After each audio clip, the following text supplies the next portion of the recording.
Thanks for joining us today on the Faith-Based Security Network YouTube channel. My name is Matt Stedham, and joining me today is a former investigator from the Racine, Wisconsin Sheriff's Office, Mr. Jessie Lewis. Jessie, how are you today, sir?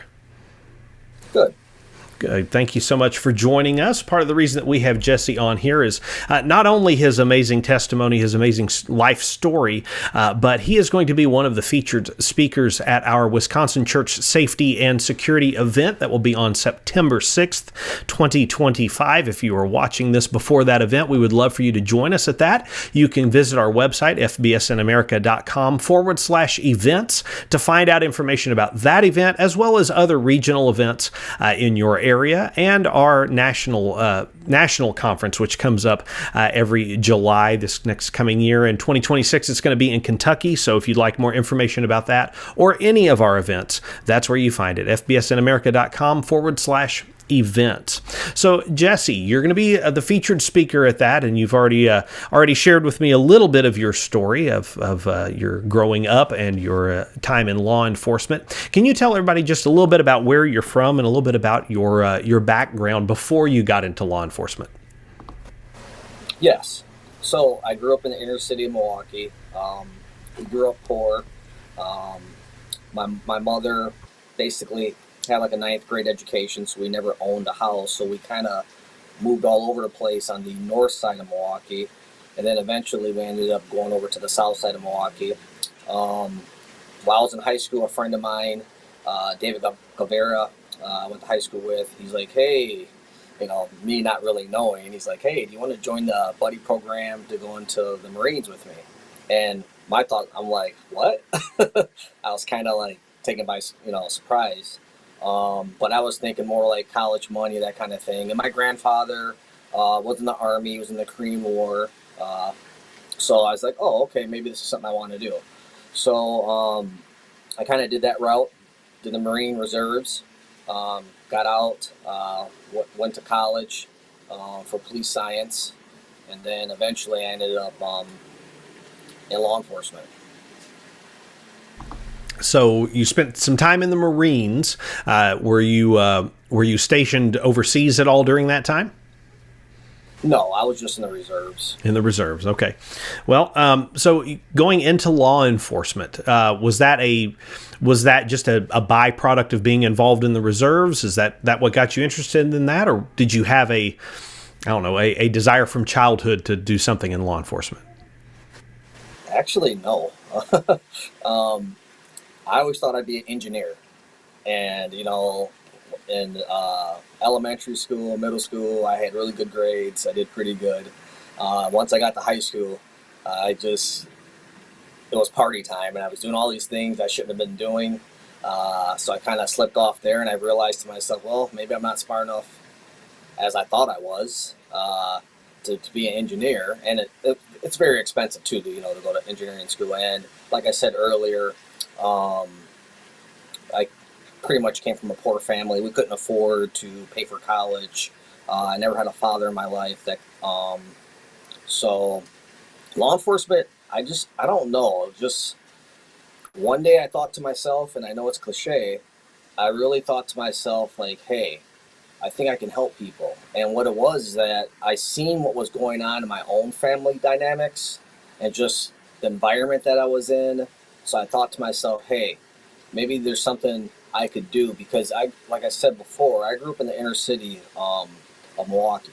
So I never hated police, but I also at the time when I was younger, I really wanted nothing to do with them because I thought they just kind of harass people. I didn't know any better. I didn't have the knowledge to know any better.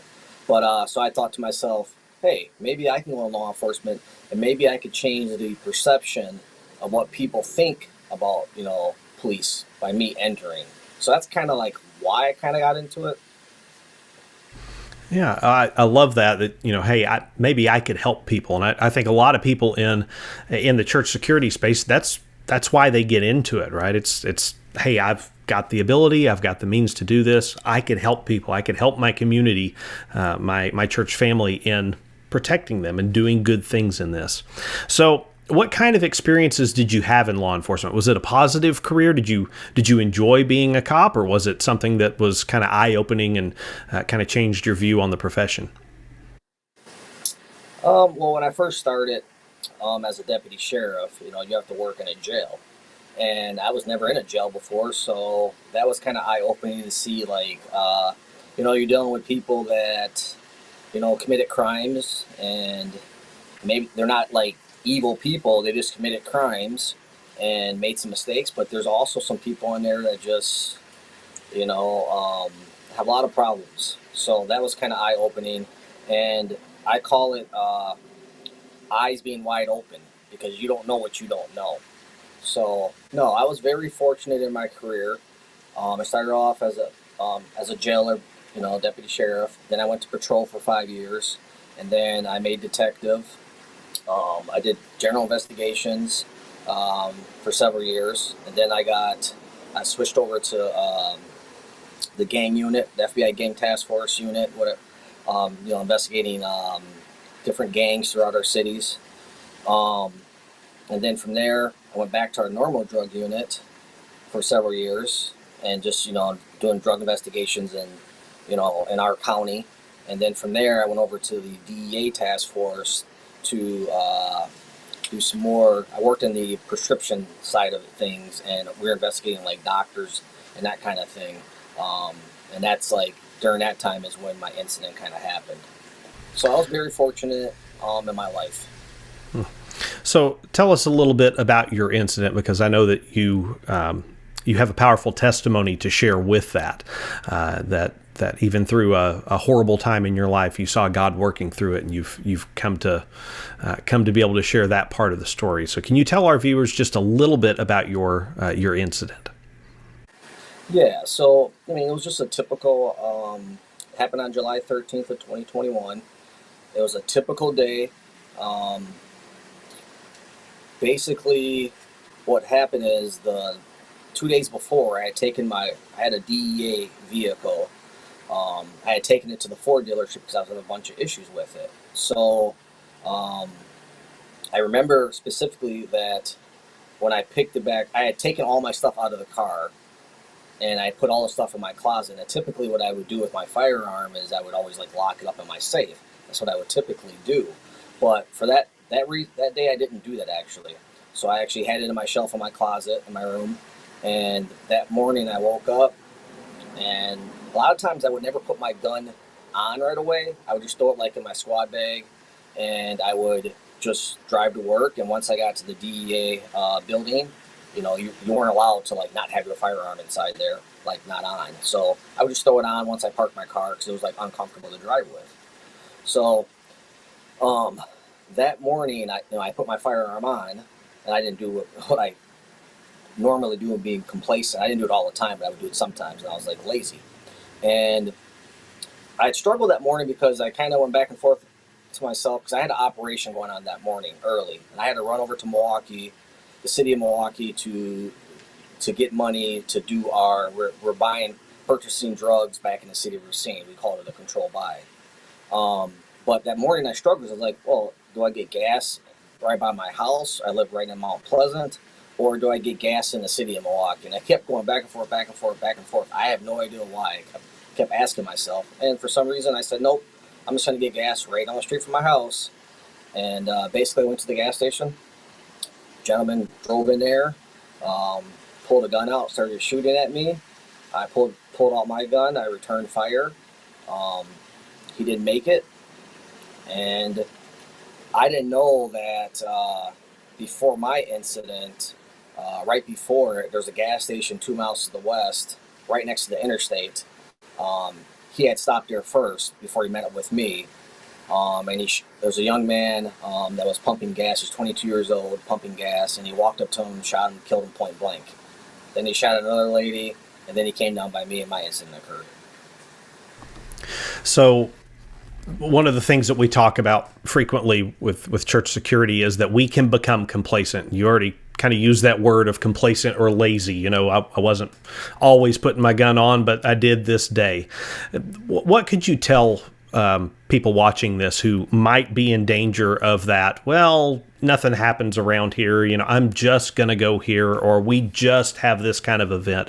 What would you tell people as far as being prepared all the time? You should have a plan. And when you have a plan, you should have another plan in place when that plan does not work out. Because I can tell you this, I've done a lot of firearms training, a lot of different training throughout my life.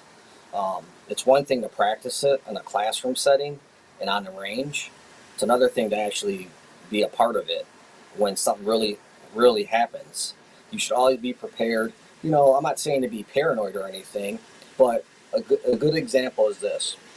So every day that I would put my firearm on, even when I work church security now, every day I put my firearm, I pull my firearm on a couple times in the mirror. I look, I draw, I just kind of see, act like myself as the target in the mirror.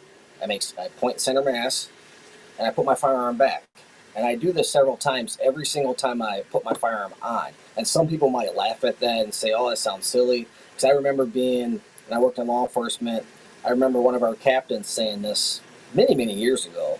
And people are like, okay, yeah, all right, what are you talking about? Like, you don't know what you're talking about. That kind of thing. That's how it really was. And I started actually doing that because I thought it was, hey, that's a really good idea. You can always, if you don't practice, you got to make it so it's natural. Like, you don't even really think about it. You just recall it and you just do it. So I would 100% say to people, don't take things for granted. I live in a very nice area in Mount Pleasant, Wisconsin. Right down the street from me, the gas station I stopped at is Franksville. It's unincorporated. It's all farm fields. It's only 2 gas. There's nothing there. Nothing ever happens in this location. And I would have never thought, I had in my mind that things could happen, but I would never thought hey, right down the street from my house. I thought if something was going to happen with me, I thought it was going to happen in the city of Milwaukee or maybe the city of Racine. The inner city. That's where I thought something would happen to me at. Yeah, again, that idea of it can't happen here, right? You're just getting gas. You're not doing you're not on an operation here. You're not kicking in a door to a violent drug offender or something like that. You're just getting gas.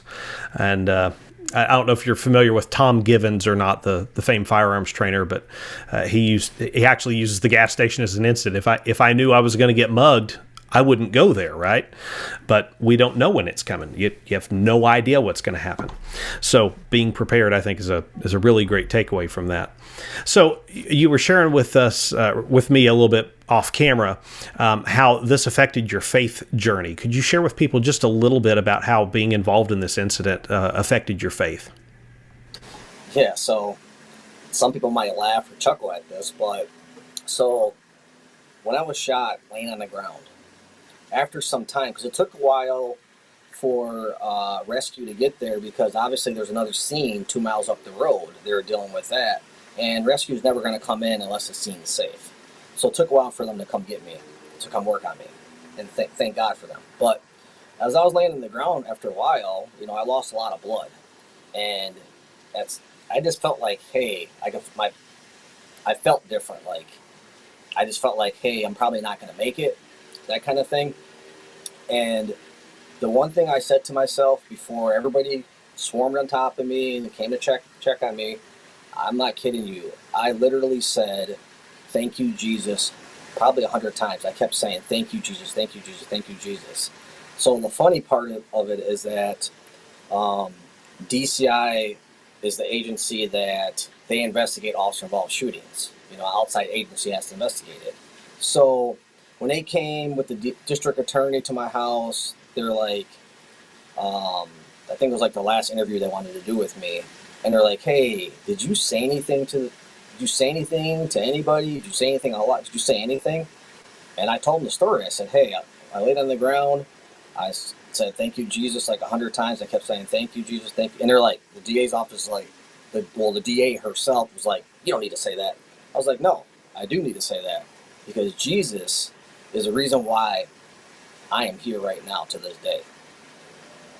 But, and just to fast forward, I'm going to talk about this, about my mom, but the fast forward is that my mom gave me a very, very valuable lesson about God. And my mom said to me, the last thing she was saying to me was, not the last thing, but it was like right before the last thing. She said to me, my mom died from stage 4 lung cancer.